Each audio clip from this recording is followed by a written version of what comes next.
Tem uma coisa que também as pessoas falam o fato de eu ser de esquerda não significa que eu seja petista. Então que tá calor, não tá? Um pouquinho. Tá. Ô, Anthony, acho que rola aquele ventilador ou ligar o ar mais forte, sei lá. Por favor. A câmera tá em geral? Tá em mim? É, a questão de... É que ele vai começar... Você vai pegar o lá em cima? Tá lá em cima? Tá. Bota o ar, então depois você vai. Quando ele começar a falar, você vai.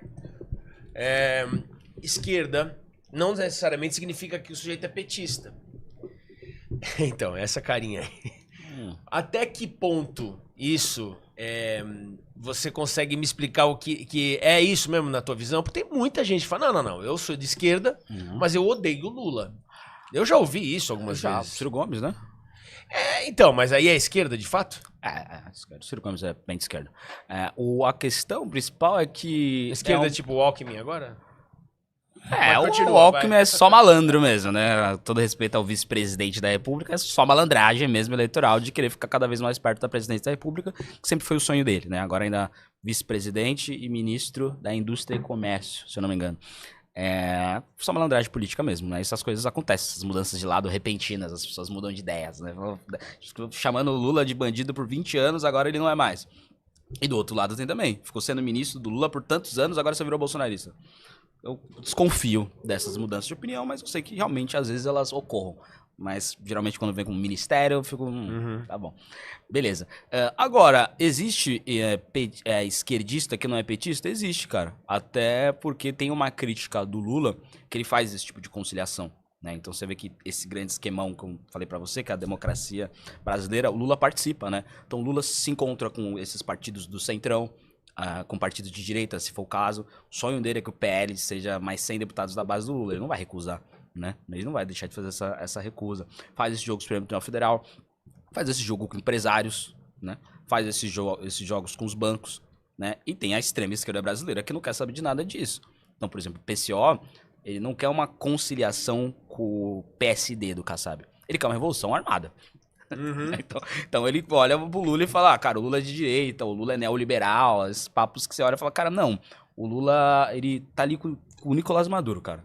É bem claro a posição política dele. Ele fazer alguma negociação pra passar algum projeto na Câmara dos Deputados que vai beneficiar ele na próxima eleição, não torna liberal.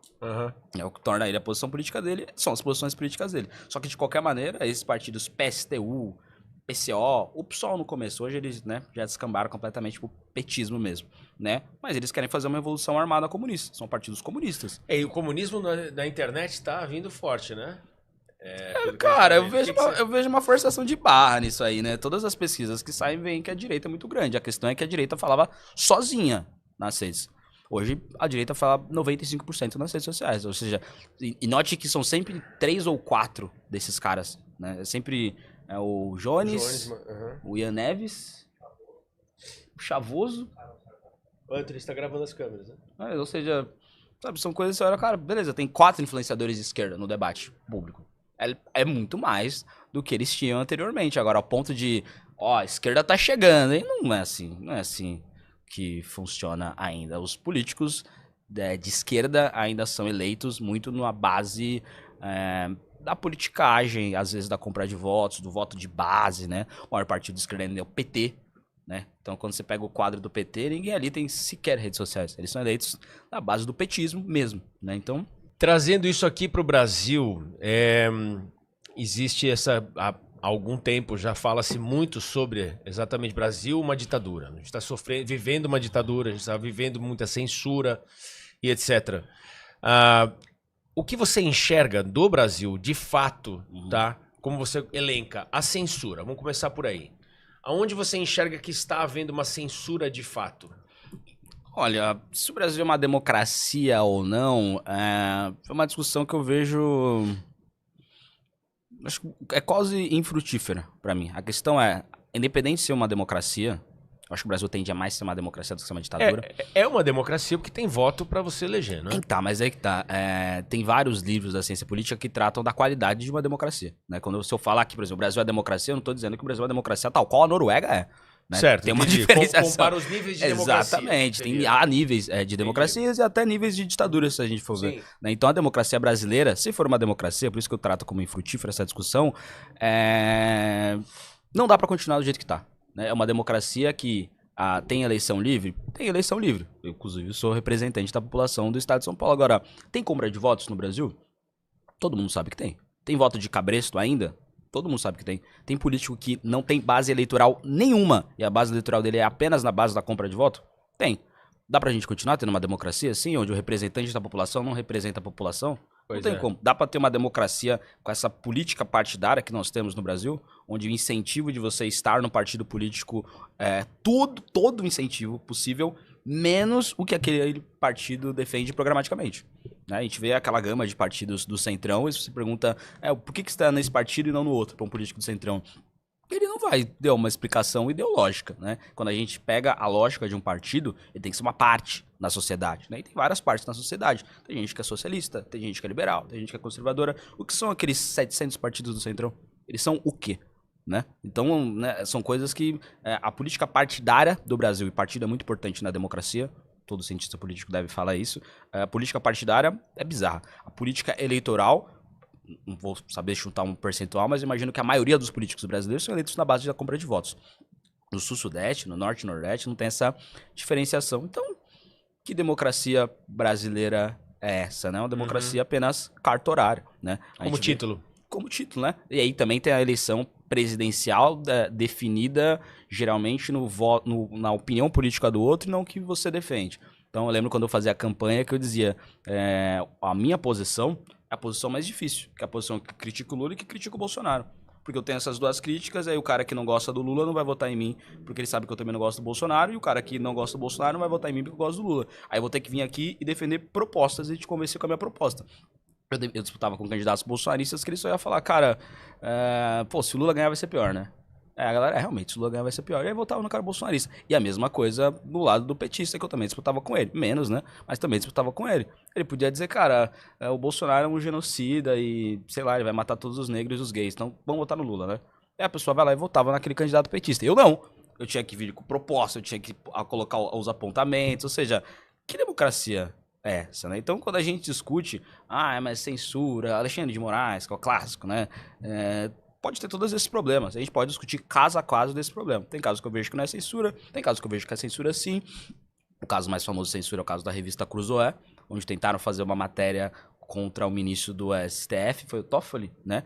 E aí o STF começou o inquérito das fake news, o inquérito do fim do mundo, na realidade, e pediu pra a revista sair de circulação, porque tava falando mal do ministro do Supremo Tribunal Federal. Aí não tem como isso é censura. Isso, agora, tem outros casos que eu olho e falo, cara, isso é exagero. Tem casos que são exageros, tem casos que são censuras, então tem tudo isso. Nesse ambiente todo, se o Brasil é uma democracia ou não, cara, pouco me importa. A questão é, a gente vai ficar mais quanto tempo assim? Vai ser mais 20 anos, onde boa parte do Congresso, que é os deputados do Senado, é eleito por compra de votos, fica cada vez mais partidos que não defendem absolutamente nada, né, completamente governáveis. A questão das emendas parlamentares já está em 40 bilhões, se eu não me engano, um pedaço gigantesco do orçamento, tocado pelo Congresso Nacional. Isso vai deixar todo e qualquer governo sem governabilidade, porque não tem nem o que negociar, olha isso, não tem nem o que negociar com o Centrão, porque o Centrão já tem as emendas parlamentares, então tem nem a moeda de troca de, vou votar em troca de emenda, o que já é bizarro, qualquer democracia seria bizarro. Agora, nem tem isso, porque o Centrão já domina um pedaço do orçamento de 40 bilhões de reais. Não faz sentido. Então, o Executivo já nem executa. A Câmara dos Deputados executa 40 bilhões de reais do orçamento brasileiro, que está cada vez com espaço fiscal menor. O Supremo Tribunal Federal legisla. O presidente, ele fica lá dando entrevista. Exatamente. Ou seja, que, assim, né? Boas entrevistas ou entrevistas ruins. Ele fica lá opinando. Sabe? Executando de fato. Executando de fato, né? Ou seja, às vezes a Câmara dos Deputados cai nessa negociação do Executivo e o STF derruba. Às vezes a Câmara dos Deputados decide uma coisa e o STF derruba. Às vezes o presidente tenta fazer uma coisa e a Câmara derruba por motivos que não são os motivos mais republicanos, de pesos e contrapesos, e um poder. Não, às vezes a derrubada é porque simplesmente quer. É isso. E aí as indicações, né? Hoje teve uma provável indicação para o Supremo Tribunal Federal. As indicações para o Poder Executivo ter no Poder Judiciário um aliado. Aí fica essa democracia, que eles chamam que é a democracia do poder executivo governando junto com o Deve judiciário. ter 4, né, indicados pelo Lula. Indicados Se, pelo se ele Lula. for reeleito no ano que vem, vai estar o STF é dele. É isso. Parcialmente é dele, porque tem as Já indicações né? anteriores dele e da Dilma, né?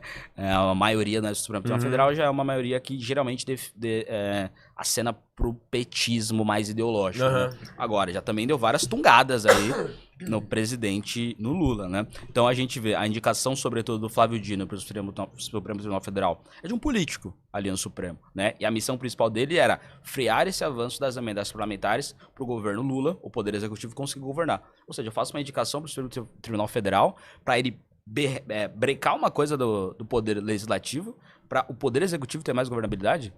A Constituição...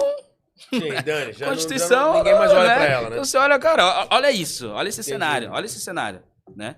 Isso aqui é uma democracia, né? E tem as outras questões aí. Gostou do vídeo? Para mais vídeos como esse, se inscreva no canal Inevitável Cortes, deixe o like, comente abaixo o que achou, vire membro do canal por apenas R$ 3,99 e tenha acesso a benefícios exclusivos. Te vejo no próximo vídeo.